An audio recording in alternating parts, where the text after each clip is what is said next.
Welcome to Harrowing Tales, where the most chilling stories await you. Tonight, I'll guide you through a tale that might just linger in your mind long after the lights go out. Before we begin, don't forget to like this video and subscribe to the channel. Share where you're watching from and the time. It's always darkest before dawn, isn't it? Now, get comfortable, relax, and let's step into the shadows together. It all began that first night in the summer house, a place that was supposed to be a retreat from the bustling noise of the city. I was alone, surrounded by the glass walls of the living room, staring into the dark void of the forest outside. My heart raced the moment I heard the faint sound, a soft crack, like a branch snapping underfoot. At first, I told myself it was nothing. Just the house settling, or the distant echo of the forest coming alive at night. But when I walked over to the large glass panel at the far corner of the room, something didn't feel right. The tapping was faint, persistent, almost like someone, or something, was trying to get my attention. The feeling of unease began to creep in, but I chalked it up to fatigue. After all, it had been a long day. I shrugged it off, convinced I was letting my imagination run wild. But that night, as I lay in bed staring at the ceiling, my thoughts circled back to the noise and the way the glass reflected more than just my face. I couldn't shake the feeling that something had shifted in the reflection, something just out of reach. The next morning, I convinced myself that daylight would make everything seem ordinary again. I inspected the windows and noticed something I hadn't seen the day before, fine scratches on the glass, faint enough to miss if you weren't looking closely. Running my fingers over them, I felt a strange chill, though the glass was solid. I wanted to dismiss it, but the scratches were a detail that stuck with me. That night, the sounds returned, and with them, the oppressive weight of the glass walls. The open view of the valley that once felt expansive now felt exposing, as if the forest beyond was watching me. The tapping grew more erratic, coming from different spots around the room. I turned off all the lights and peered into the darkness, shining a flashlight along the panels. That's when I noticed it. Near the far corner of the room, just beyond the faint beam of my flashlight, there was movement, a figure standing still, barely discernible in the shadows. I froze, heart pounding, and strained to see through the reflection of the glass. For a moment, I thought it was just the distorted outline of the trees or a trick of the light. But then it moved, slowly, deliberately. I couldn't make out its features, only its outline, which seemed to flicker unnaturally, like an image struggling to come into focus. I backed away, my pulse racing, and shut the curtains.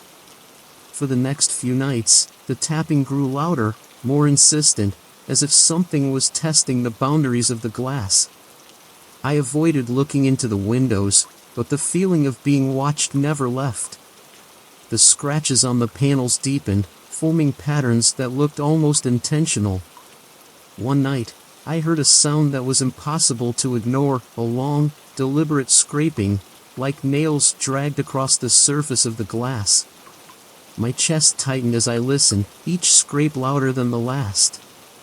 I turned off the TV and stood motionless in the middle of the room, gripping the flashlight so tightly my knuckles turned white. Suddenly, a loud thud echoed through the house, followed by silence. I didn't sleep that night. Instead, I sat in the center of the living room, every light in the house turned on, the flashlight pointed at the windows. I told myself I was imagining things, but deep down, I knew I wasn't alone.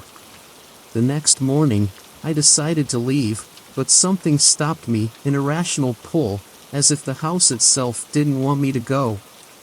My car wouldn't start, and my phone refused to get a signal. I tried to convince myself it was just a coincidence, but the sense of dread was suffocating. That evening, as the sun dipped below the horizon, I realized I was trapped. The tapping started earlier this time, more frantic and erratic, like someone, or something, was desperate to be let in. I couldn't bring myself to look outside, but the feeling of being watched was overwhelming. And then, the power went out. The house plunged into darkness, and for a moment, the only sound was the pounding of my own heartbeat. But then, from somewhere deep within the shadows, I heard it, a whisper. Soft at first, almost inaudible, but unmistakable. It called my name. The whispering was faint, almost indistinguishable from the sound of the wind. It carried my name, drawn out in a slow, deliberate manner. Daniel. I froze. My flashlight wavered, the beam flickering as though something unseen was interfering with it. I forced myself to breathe, gripping the light tighter as I scanned the room. The shadows seemed to stretch and warp, taking on shapes that defied logic. Who's there? I managed to croak, my voice trembling. The only response was the whisper again, this time closer. Daniel. It sounded as though it was coming from just behind me. Every muscle in my body screamed at me not to turn around, but my curiosity, or fear, won out. I spun on my heel, shining the flashlight in a wide arc, but there was nothing there. Just the same glass walls reflecting my pale, terrified face back at me. But then, I saw it. Not in the room, but in the reflection. A figure, standing motionless, barely visible in the darkened glass. It wasn't me. It was something taller, thinner, with limbs that seemed too long and a head tilted unnaturally to one side. Its eyes, or where its eyes should have been, were empty, dark voids that seemed to pull the light out of the room. I turned quickly to look behind me, but the room was empty. No figure. No movement. Just the suffocating silence and the sound of my own ragged breathing. When I turned back to the glass, the figure was gone. I didn't sleep that night. Every creak of the house, every groan of the wooden beams under the shifting temperature felt amplified, like the building itself was alive and breathing. I stayed in the living room, flashlight in hand, staring at the windows and waiting for something. The scratches on the glass had grown overnight. They weren't random anymore, they formed patterns, shapes that almost looked like symbols. At first glance, they appeared meaningless, but the longer I stared at them, the more they seemed to shift, rearranging themselves into something I could almost comprehend. I tried to focus on something else, anything else. I grabbed my laptop and opened my work files, trying to lose myself in design plans. But even as I worked, I couldn't shake the feeling that I was being watched. The sensation was so intense that I found myself glancing over my shoulder every few minutes, expecting to see the figure standing behind me. By the time the sun rose, I was on edge. My hands were shaking, and I felt like I hadn't blinked in hours. The morning light brought some comfort, but not much. The scratches on the glass were still there, and the memory of the figure in the reflection lingered like a bad taste in my mouth. I decided to take a walk to clear my head. The forest surrounding the house was dense, with towering trees that blocked most of the sunlight. As I ventured deeper into the woods, the air grew cooler, and the sounds of birds and insects faded until there was nothing but silence. That's when I found it. A clearing in the woods, perfectly circular, with grass that was unnaturally short and even. In the center of the clearing was a single object, a mirror. It was old, its frame ornate and covered in a thick layer of tarnish. The glass was cracked in several places, but it still reflected the trees and sky above. As I approached it, I felt a strange pull, like the mirror was drawing me in. When I stood in front of it, I saw my reflection, or at least, I thought it was mine. But then it moved. Not in a subtle, trick-of-the-light way. It moved deliberately, lifting its hand to wave at me while mine stayed at my side. I stumbled back, my heart hammering in my chest. The reflection stepped closer, its expression twisting into a sinister smile. And then it whispered, "Daniel, come closer." I ran. By the time I made it back to the house, the sun was setting, casting long shadows across the valley. I locked every door and window, pulling the curtains tight, but the sense of safety I was hoping for never came. The whispering started again, louder this time. "Daniel, why did you run?" It was everywhere, in the walls, the floor, the very air around me. No matter where I went in the house, I couldn't escape it. The symbols on the glass began to glow faintly, their lines pulsating with an eerie, otherworldly light. I tried to ignore them, but they seemed to pulse in time with the whispering, each glow accompanied by a soft thud that resonated deep in my chest. I didn't know what to do. The figure in the mirror, the scratches on the glass, the whispers, they all felt connected, but I couldn't piece together how. All I knew was that I wasn't alone, and whatever was in this house, or the woods, wanted me. The glowing symbols on the glass seemed alive, writhing like snakes under the surface. Each pulse of light sent a shiver through me, resonating deep within my chest.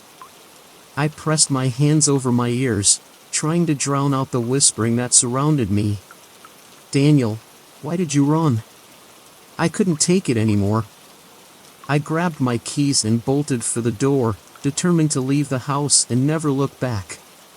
But when I reached the front door, I froze.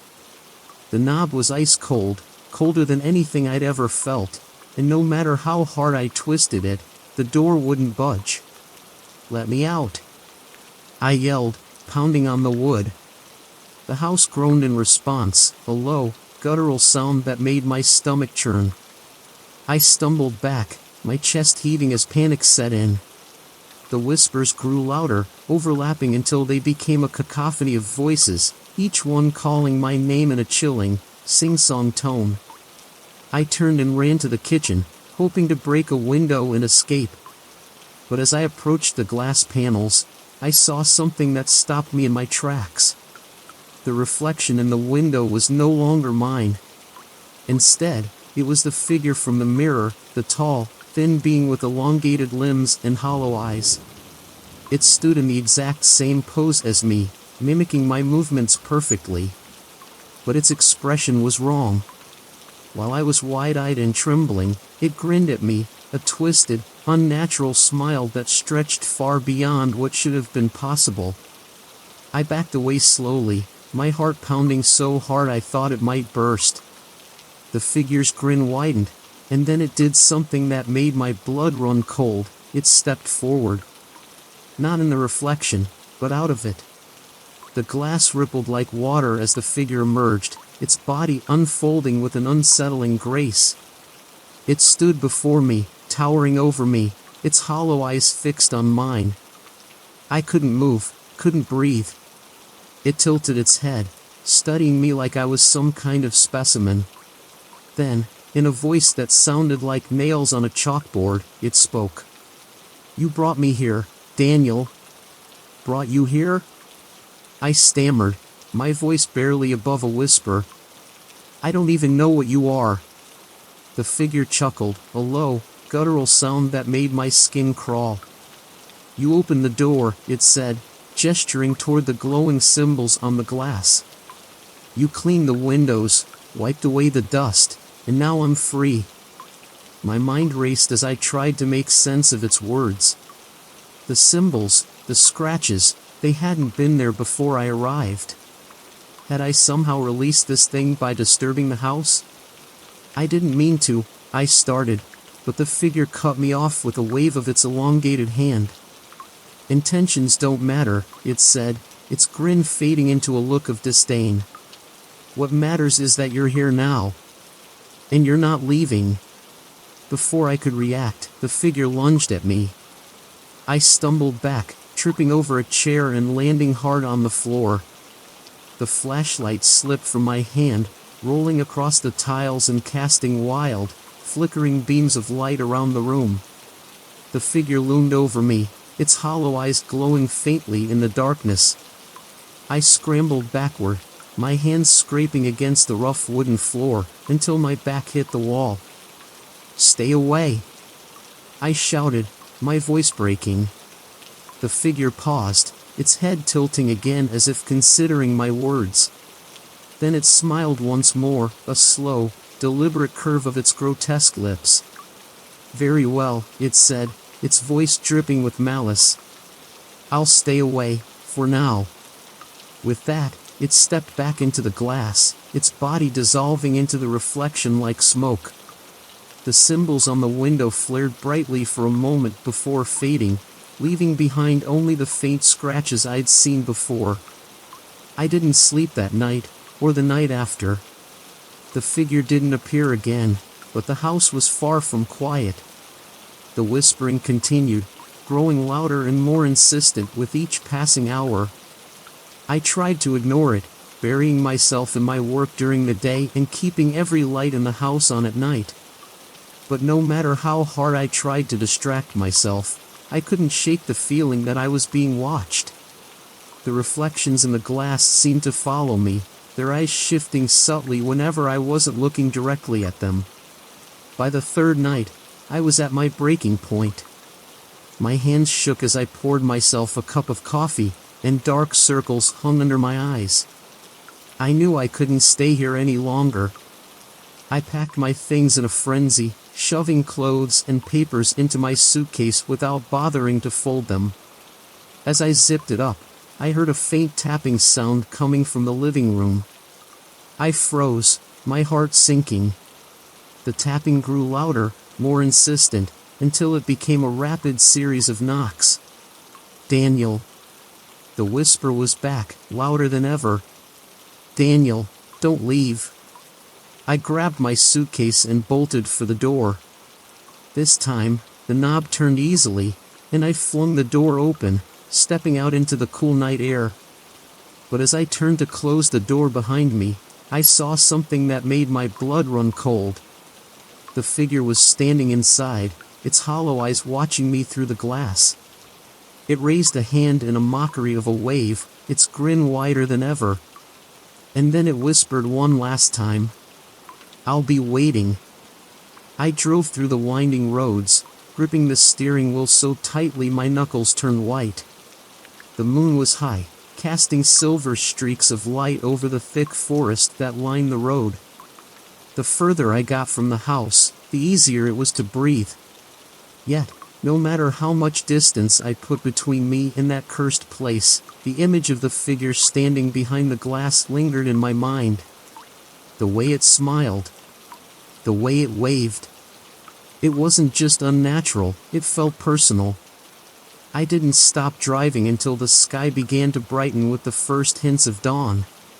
My exhaustion caught up with me all at once, hitting me like a tidal wave. I pulled into a gas station parking lot, parked under the dull glow of a streetlight, and leaned my head back against the seat. I told myself I just needed a moment to rest. I'd figure out what to do next after I got some sleep. But as soon as I closed my eyes, the whispers returned. "Daniel." My eyes snapped open, and I looked around the empty lot.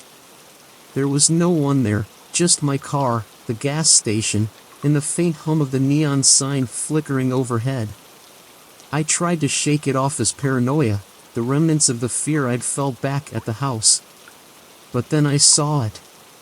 In the rearview mirror, a shadow, sitting in the back seat.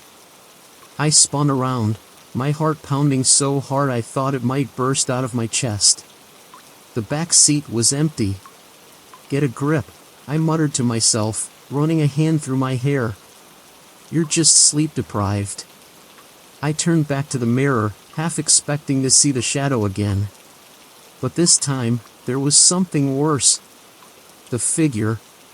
It was standing outside the gas station, just beyond the light's reach. Its hollow eyes stared at me, unblinking, and its grin stretched so wide it nearly split its face in two. I didn't wait to see what it would do. I started the car and sped out of the lot, tires screeching against the pavement. The road stretched out before me, a black ribbon disappearing into the horizon, but no matter how far I drove, I couldn't shake the feeling that I was being followed. When I finally reached the nearest town, it was well into the morning. The streets were quiet, with only a few early risers going about their day. I pulled into a diner parking lot and stumbled inside, desperate for a sense of normalcy. The smell of coffee and bacon filled the air, and the hum of quiet conversation provided a stark contrast to the silence of the house.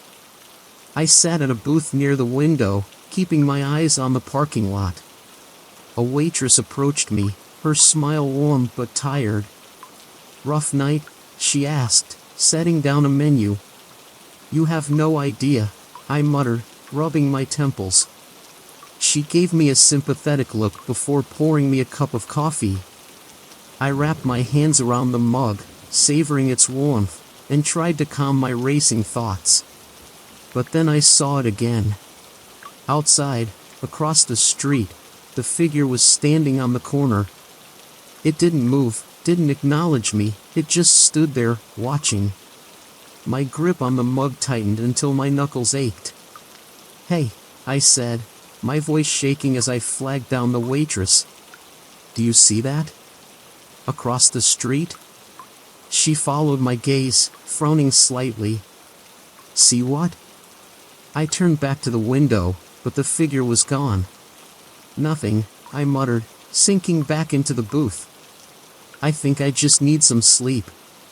I checked into a motel later that day, hoping to put as many walls between me and the figure as possible. The room was small and smelled faintly of mildew, but it felt safe, or at least, safer than the car. I double-checked the locks on the door and windows before collapsing onto the bed. My body ached with exhaustion, but sleep didn't come easily. Every time I closed my eyes, I saw the figure's grin. I woke up in the middle of the night to the sound of tapping. At first, I thought it was coming from the window, but when I turned toward the noise, I realized it was coming from the mirror above the dresser. Tap. Tap. Tap. I stared at the glass, my breath caught in my throat. The tapping continued, steady and deliberate, as if it was trying to get my attention. And then, slowly, the surface of the mirror began to ripple. I scrambled out of bed, my heart racing as I backed away from the dresser. The ripples grew stronger, spreading across the glass like water disturbed by a pebble. And then it appeared. The figure. It pressed its elongated hands against the other side of the mirror, its hollow eyes locking onto mine. Its grin was wider than ever, its teeth sharp and glinting in the dim light. "Daniel," it whispered, its voice echoing inside my head. "You can't run from me." I grabbed the motel phone and dialed 911 with trembling fingers, my voice cracking as I tried to explain what was happening. "There's someone in my room," I said, my eyes never leaving the mirror. "You have to send someone." Before I could finish, the line went dead. The figure began to push against the glass, its form distorting as it tried to break through. I grabbed the nearest object, a lamp, and hurled it at the mirror. The glass shattered, shards flying everywhere, but the figure didn't disappear. Instead, it stepped through the broken frame, its body twisting and contorting as it emerged into the room. I backed into the corner, clutching my chest as my breathing grew shallow. "Why are you doing this?" I managed to choke out. The figure tilted its head, its grin never faltering. "Because you let me in," it said simply. And then it lunged,